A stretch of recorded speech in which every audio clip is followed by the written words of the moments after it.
I knew something reeked the moment I walked into that conference room and saw the HR rep sitting there with her lips pressed so tight they could have sliced deli meat. No, hey, how was your weekend? No, can we chat a sec? Just a thick manila envelope with my name misspelled, and the COO leaning back in his ergonomic throne like he was about to offer me a gluten-free muffin instead of pink slip. Don't get emotional, he said, like I'd just stubbed my toe and not been fired 3 days before the Series C audit I designed. His smile was the kind of corporate smug you only get from someone who thinks Slack DMs are invisible and passwords are magic words. I smiled back. Not big, not bitter. Just a little upturn at the corner like the beginning of a slow exhale.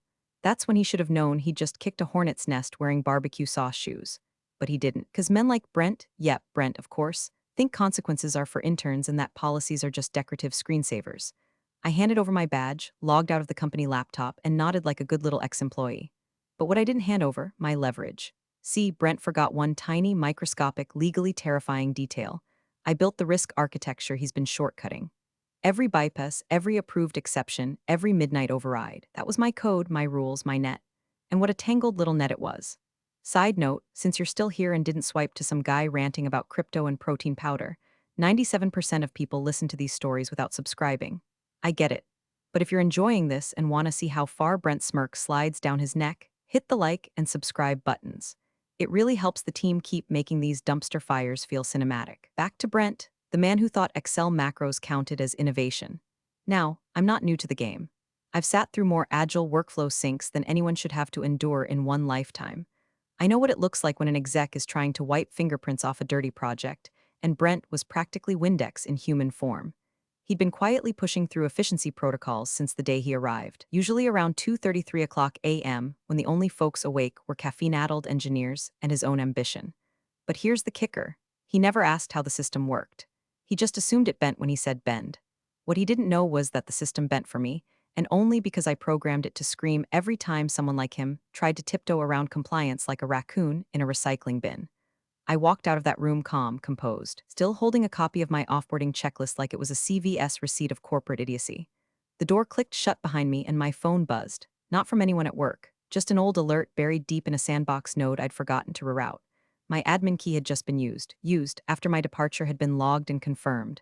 Timestamp, 3:04 a.m., and that was when I stopped being angry, and I started getting procedural. I didn't take the job for glory. Hell, I didn't even take it for the money, though back then the stock options looked shinier than a raccoon's fever dream. I took it because I'm the kind of person who likes building things no one ever notices until they fall apart. And compliance? Compliance is the invisible duct tape holding corporate dreams together just long enough to get them funded. 5 years ago, when I joined, our compliance department was basically a sweaty intern and a Google Doc labeled security stuff. I rebuilt it from the server up, structured the audits, designed the workflows, wrote custom scripts to flag risk events, and automated the hell out of what used to be a paper-chasing nightmare. Every access request, every override, every just this once exception got quietly logged and filed. You wanted to bend a rule? Fine. But my system made sure the bend left a bruise. I even named it Project Mimir, after the Norse god of wisdom, because I remembered everything, even when the execs forgot. Then Brent arrived. Brent, with his MBA from somewhere warm and his obsession with cutting through red tape. Brent, who used phrases like fail fast and compliance is a growth bottleneck. Brent, who saw the risk team as glorified speed bumps on his race to IPO glory. He had this pattern. He wouldn't touch anything during work hours. Too many eyes, but around 2 or 3 in the morning, that's when he'd strike. Quiet little access changes. Quick Slack messages to engineering managers like, let's just push this through for now. Legal can bless it later. No tickets, no emails, just his word and a whole lot of risk. I flagged him the first month. A 1:47 a.m. credential override that got approved with a shrug by a half-asleep infrastructure lead. The approval wasn't even logged in our system, just a Slack reaction emoji. I brought it up in a meeting and he chuckled. We need to be nimble, not bureaucratic. Then he called me a hall monitor with a keyboard in front of the CTO. That was the moment it changed. When I stopped trying to warn them and started documenting everything. I created a secondary logging sandbox, isolated, invisible, encrypted twice. It lived off the mainframe, fed by shadow copies of the primary logs. I wasn't allowed to keep it technically, but nobody was watching. They trusted me. I didn't keep it out of spite. I kept it because I knew one day someone would try to rewrite history. And Brent was already holding the Sharpie. Every executive override he made, even the ones that never made it into the main system, got mirrored into my sandbox. Every time he authorized a workaround with a Slack thumbs up, I scraped it, timestamped it, and buried it in an immutable log chain. Because verbal approvals are great until someone gets sued. You know what really gets me? It wasn't just the risk, it was the arrogance. He didn't even ask how the system worked. He just assumed compliance was a toggle you could flip when it got in the way of your bonus.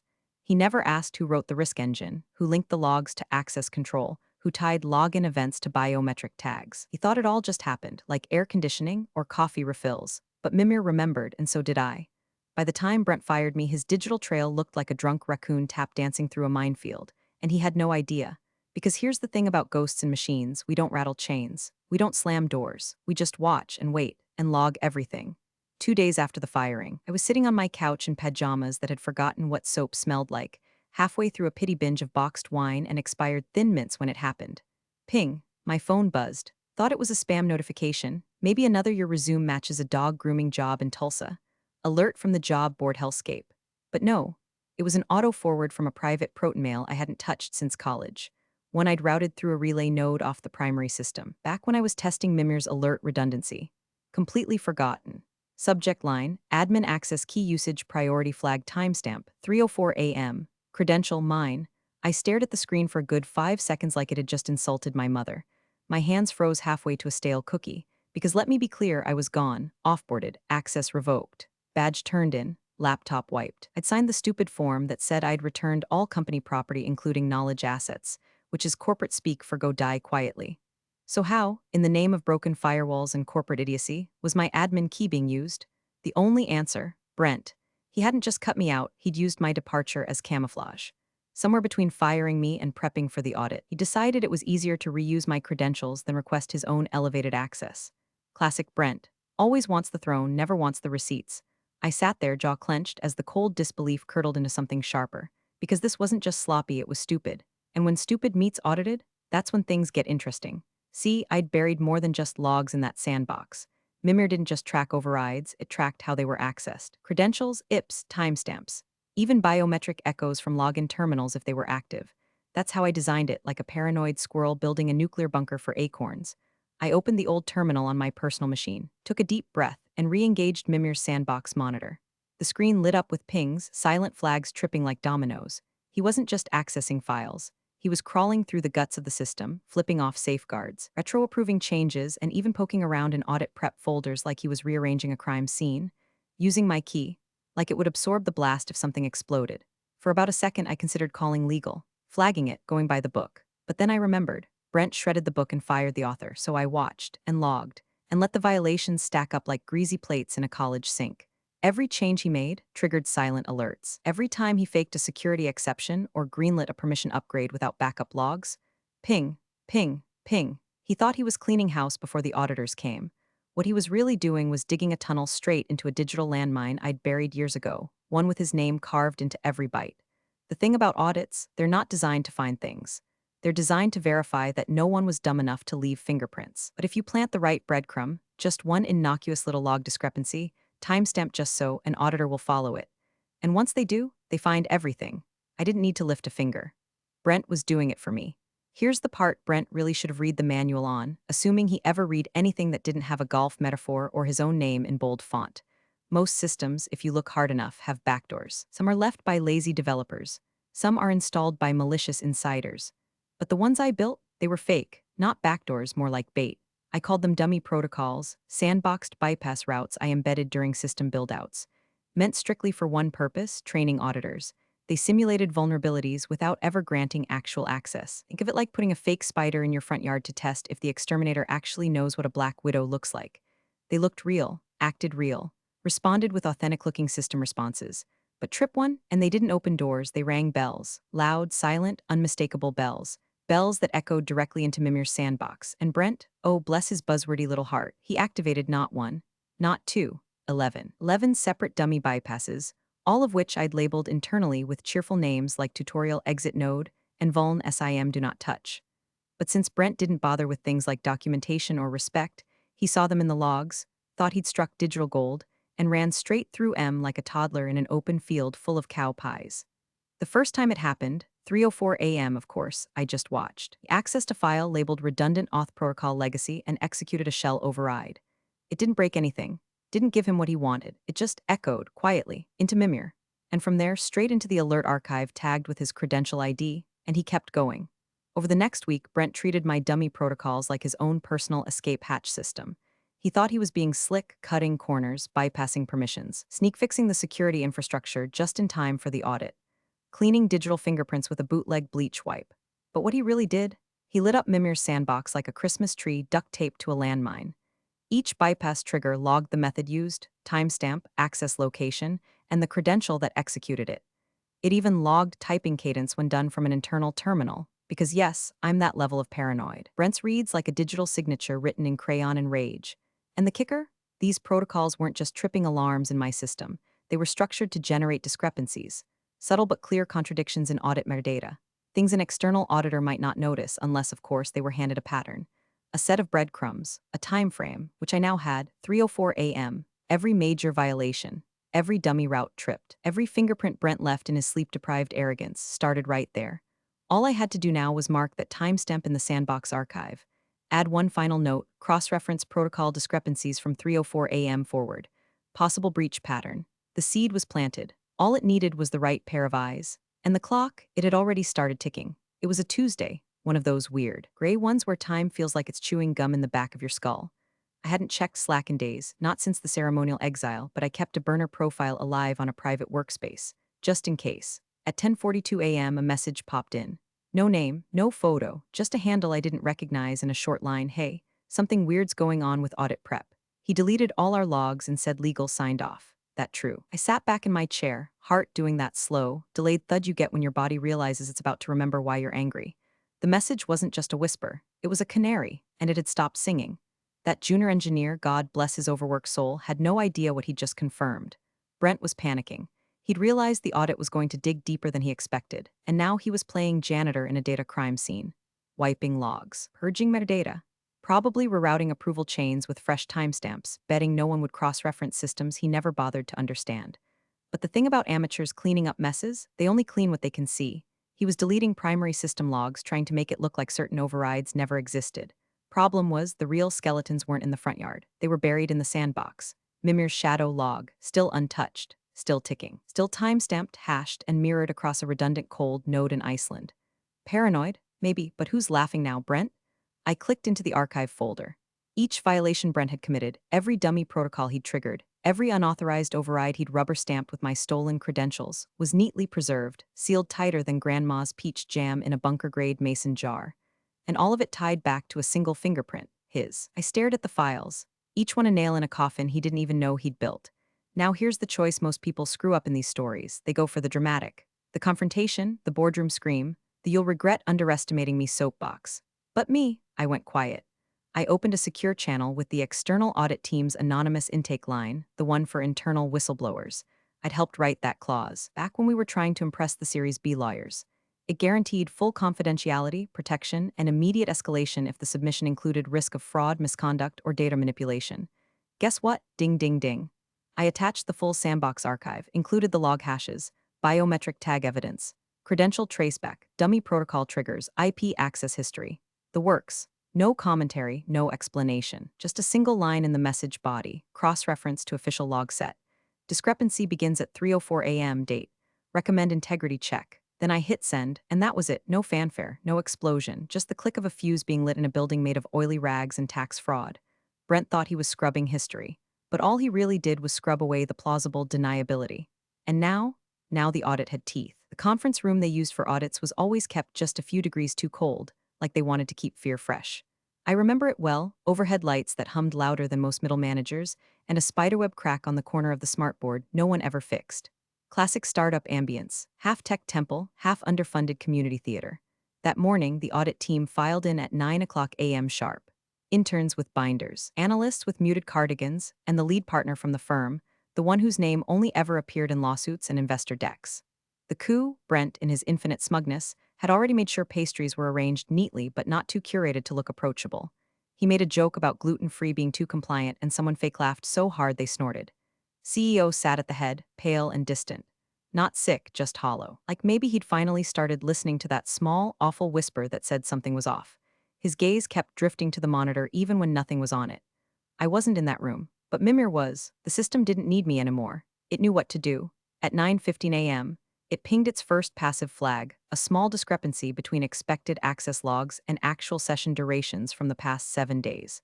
Nothing dramatic, just a quiet anomaly with Brent's credentials. Buried in the fine print, wrapped in polite metadata, like a razor blade baked into a quassa. The junior auditor spotted it first, young guy named Caleb, still new enough to care, but already seasoned enough to know not to push too hard. "Excuse me," he said, flipping through a printout. "I think we're missing session logs for March 14th between 3 o'clock and 4 o'clock a.m. Admin credentials were used, but there's no matching activity record." Brent waved him off with the smugness of a man who mistakes noise-canceling headphones for personality. "Oh, that's a caching issue. Our logs sometimes compress overnight, totally normal." He even winked. The room shifted. No one bought it, but no one argued. Caleb sat down, flushed, made a note, stayed quiet. But across the table, the senior partner, Miss Hale, tilted her head slightly. She didn't speak right away, just tapped her pen once against her notes, like someone clocking the rhythm of a song only she could hear. Then she said, "Could I see the full log export, please? Raw format, not just summaries." Brent hesitated, smiled too long. "Oh, it's large, might take a while to generate." The lie floated across the room like a fart in a chapel. Miss Hale didn't blink. "We can wait." And wait they did. While Brent fumbled with IT, while he texted someone under the table, he stalled, deflected, tried to pivot to big picture wins. And while he danced, Mimir's next scheduled alert rolled in. Flag hash 2, conflict between dummy protocol trigger logs and claimed system integrity. Flag hash 3, timestamp mismatch on credential access. Flag hash 4, evidence of log deletion attempts, mainframe only, sandbox untouched. Each flag whispered louder than the last, not to the whole room, just to Miss Hale. She didn't raise her voice. She didn't make accusations. She just leaned back and smiled. The kind of smile that says, "We know you're lying. We just haven't decided how hard we're going to hit you yet." Brent kept sweating. CEO kept sinking. The audit that should have wrapped by noon dragged into 2 o'clock, then 3 o'clock. Then dinner was ordered, and still they waited, because the system wasn't done. Not yet, not until someone asked the question. The right question. The moment it snapped was barely a sound. Not a bang, not a gasp, just the subtle shuffle of paper sliding from one folder to another. Miss Hale had left the room 20 minutes earlier under the pretense of a routine cross-check, which is auditor speak for "I smell bullshit and I'm calling backup." She returned with a manila envelope. Thick, heavier than it should have been. Brent didn't even notice her come in. He was mid-rant about operational agility and streamlining compliance touchpoints, while the CTO pretended to find his pen very interesting. The CEO had stopped making eye contact with anyone entirely. Miss Hale sat down, smoothed the folder, didn't speak. The room hushed on instinct. She pulled out a single sheet and held it up like she was unveiling a sacred document. No drama, no throat clearing. Just this sentence, calm as a guillotine. "We've identified 217 individual overrides of core security protocols, all executed under the same admin credential. Timestamp, 3:04 a.m. Date, can you explain that?" Brent blinked. For a second, his lips parted like he was going to play it cool. Maybe say it was automated maintenance or a dev script. But then he saw the header on the page, Mimir log SBX copy. Access key, coup credential ID redacted biometric auth match. 99.7% triggered protocols. Dummy chain X1 X11. Do not activate. His face drained like someone had yanked the plug on his blood supply. Nobody said a word. Miss Hale placed the sheet gently on the table, her eyes never leaving him. The junior auditor, Caleb, looked like someone had handed him the Dead Sea Scrolls and told him to fetch coffee. Across the room, the external legal rep from the VC firm quietly closed her laptop. She didn't say goodbye, just packed it into her bag and stood. She was already texting someone before she hit the door. Brent finally found his voice. It must be. There's a mistake. That log, if it's from a sandbox, it's probably not real. It's test data, not official. Anyone could have faked." Miss Hale didn't even raise an eyebrow. "The archive is verified. Time-stamped, hash-matched. Encrypted chain, pulled from a redundancy node with credential tracking. You signed off on that system's implementation last year." She tapped the second page of the printout, one Brent hadn't noticed yet. "Signature file, /compliance/init/exec/auth signatures/brentq/approved PDF date signed. Timestamp 30 months ago." Brent's mouth opened. Closed. He reached for the printout like he might be able to smudge the ink away. His hand shook so bad the paper fluttered like a dying moth. Audit paused. Formally, Miss Hale stood. "We're halting proceedings effective immediately pending internal counsel review. We'll need to isolate your system access logs for the past 90 days and conduct interviews." The room exploded with silence. Brent didn't speak, couldn't. The CEO had both hands folded over his mouth. And the printout? It just sat there, still. Plain paper, heavy with digital blood. "I wasn't in the room, but the trap had closed, and every part of it, Brent built it. I just made sure the lights were on when it snapped. No one breathes during an audit pause. You'd think people would relax, step out, grab a coffee, pretend it's just a little hiccup in the bureaucratic ballet. But no, what really happens is silence turns radioactive. Everyone starts running private calculations in their heads. What did I sign? What did I forward? What Slack reaction might now be a subpoena exhibit? The room was locked in that state when Miss Hale walked back in. No binder this time, just one sheet of paper, folded once like a letter from Death himself. She didn't speak right away, just stood at the head of the table, eyes scanning the row of executives like she was counting the guilty before she declared the crime. Then she held up the page. No theatrics. No intro, just one line. Read clearly enough to make the HVAC unit hesitate. Your admin access key was used to bypass 217 security protocols at 3:04 a.m. on the night redacted was offboarded. Why? Brent's mouth opened like he'd been slapped in a dream. No sound came out at first, just air and panic. Well, I wasn't the only one with access. That key, it was probably legacy routing, or maybe DevOps testing. His voice cracked halfway through DevOps, like even his vocal cords didn't buy it. CEO looked like someone had just handed him a bucket of warm roadkill. Not surprised, not shocked, just hollow. Staring at the printout with the distant gaze of a man realizing the thing he bet his career on had termites. The VC rep, the one who flew in just for this meeting and hadn't said a single word all day, he closed his laptop. Slowly. Didn't even wait for Brent to finish squirming. Just pushed his chair back, stood and said, "We'll be re-evaluating our participation. Please direct any further communication to our legal office." That was it. One sentence and the oxygen left the room. Brent tried again, flailing like a bureaucratic fish on a hook. "I didn't mean to override anything. It was late, and we were prepping for the audit, and there were permissions that hadn't been updated yet, so I." Miss Hale cut him off with a hand gesture, like a conductor stopping the noise before it became music. "The credentials used were yours. The protocols bypassed were dummy routes flagged for audit training. The time of access matches the hour your former head of compliance was being terminated.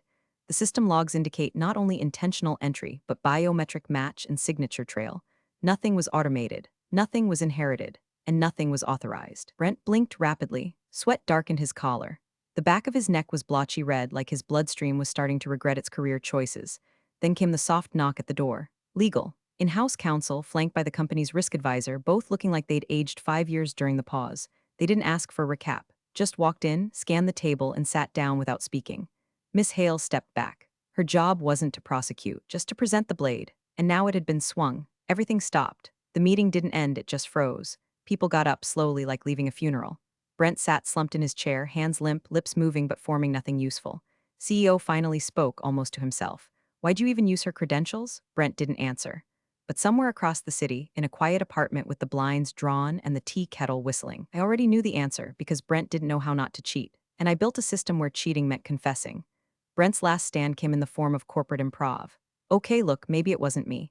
Maybe someone in IT spoofed my credentials during maintenance. We do a lot of after-hours testing.